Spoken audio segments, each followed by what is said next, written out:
Hello বন্ধুরা, কেমন আছো তোমরা? আশা করছি সকলেই ভালো আছো। আজ আমি চলে আসলাম আর একটা রেসিপির সাথে। দেখো এখানে কি আছে, কাবলি ছোলা ভিজিয়ে রেখেছি আগে থেকে। এবার আমি একটা কুকারের মাধ্যমে এগুলো সিদ্ধ করে নেব। এবার সিদ্ধ করার মধ্যে দিয়ে দেব কিছু পরিমাণে আদা, কয়েক কোয়া রসুন, তেজপাতা, একটা ছোট পেঁয়াজ কুচানো, দারচিনি কুচানো, কাঁচা লঙ্কা ছোলার মধ্যে দিয়ে একটু আমি সিদ্ধ করে নেব। এর থেকে সুন্দর একটা ফ্লেভার আসবে আর ভেতরেও এই মশলাগুলো ঢুকবে, ভালো লাগবে খেতে। আর এর সাথে অ্যাড করে দিলাম কিছুটা ধনেপাতা ধুয়ে কুচিয়ে রেখেছি, এর মধ্যে অ্যাড করে দিয়ে এবার কুকারে একটু সিদ্ধ করে নেব। এবার অন্যদিকে ওভেনে একটা প্যান বসিয়ে তার মধ্যে দিয়ে দিলাম কিছু পরিমাণে তেল।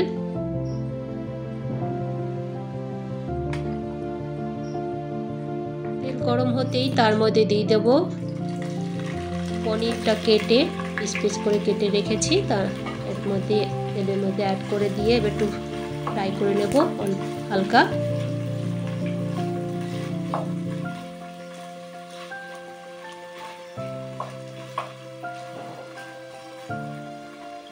এবার পনিরের পিসগুলো আমি ছোট ছোটই কেটেছি যাতে ছোলার সাথে ম্যাচিংটা হয়, ভালো লাগবে দেখতে। তোমরা চাইলে তোমাদের অনুযায়ী, তোমরা পছন্দ অনুযায়ী তোমরা এটাকে কেটে নেবে পনির। আমার বেলাটা তো এরকমভাবেই যায়। আমি যখন একা থাকি, রান্না করতে থাকি, তখন গান চালিয়ে গান শুনি। গান শুনতে শুনতে আমার কাজ করতে ভালো লাগে, আমার আরও কাজের এনার্জি পাই।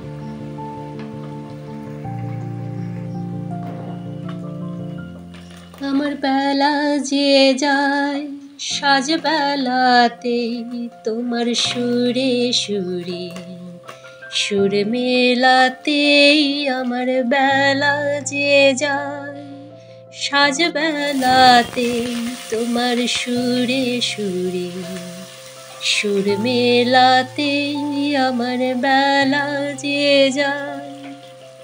দেখো এবার আমি আলুটাও একটু তেলের মধ্যে দিয়ে ফ্রাই করে নেব। আর এদিকে আমার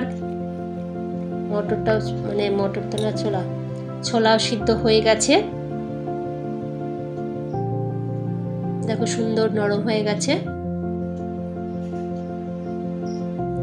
এবার একটা মিক্সার জারের মাধ্যমে একটা পেস্ট তৈরি করে নেব। তার মধ্যে দিয়ে দিলাম কিছুটা ধনে আর জিরের গুঁড়ো, লঙ্কার গুঁড়ো আর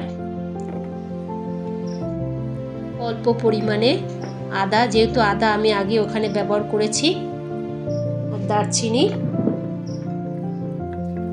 আর কয়েক কোয়া রসুন, অল্প ছোট একটা পেঁয়াজ কুচানো, টমেটো একটু কুচানো,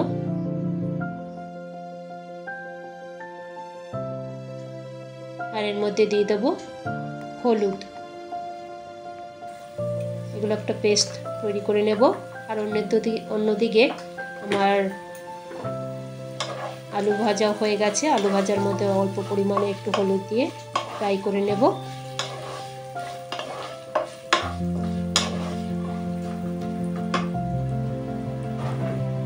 আলু ভাজার মধ্যে আমি কিন্তু অল্প পরিমাণে একটু নুন অ্যাড করে দিয়েছি।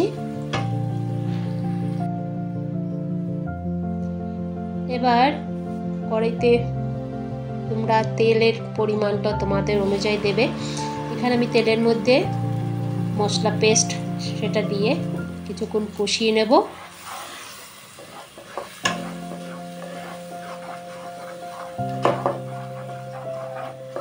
বন্ধুরা, তোমরাও কিন্তু এটা পরিবেশন করতে পারো পরোটার সাথে, লুচির সাথে, পোলাওয়ের সাথে।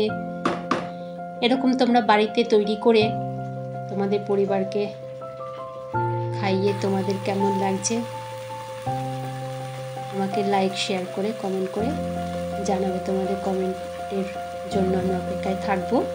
মশলার মধ্যে দিয়ে দিলাম কিছুটা পরিমাণে নুন, যেহেতু এখানে অল্পই নুন দিয়েছি, আমি কিন্তু আগেই নুন ব্যবহার করেছি আলু ভাজাতেও আর ছোলার মধ্যে। আর এখানে নুন দিয়েছি আর অল্প পরিমাণে চিনি দিয়েছি। তোমরা কিন্তু তোমাদের স্বাদ অনুযায়ী লঙ্কা, তারপরে নুন, চিনি। চিনিটা একটু দিতেই লাগে, যে চিনি দিলে বা একটু রান্নার টেস্ট ভালো হয়, ভালো লাগে, মশলার সাথে অ্যাডজাস্ট হয়ে যায়। এবার মশলার মধ্যে আমি সব ভাজা পনির আর আলু দিয়ে একটু কষিয়ে নেব। কষানোর পর তার মধ্যে দিয়ে দিলাম ছোলা সিদ্ধ করা, এটার মধ্যে কিছুক্ষণ নাড়াচাড়া করব।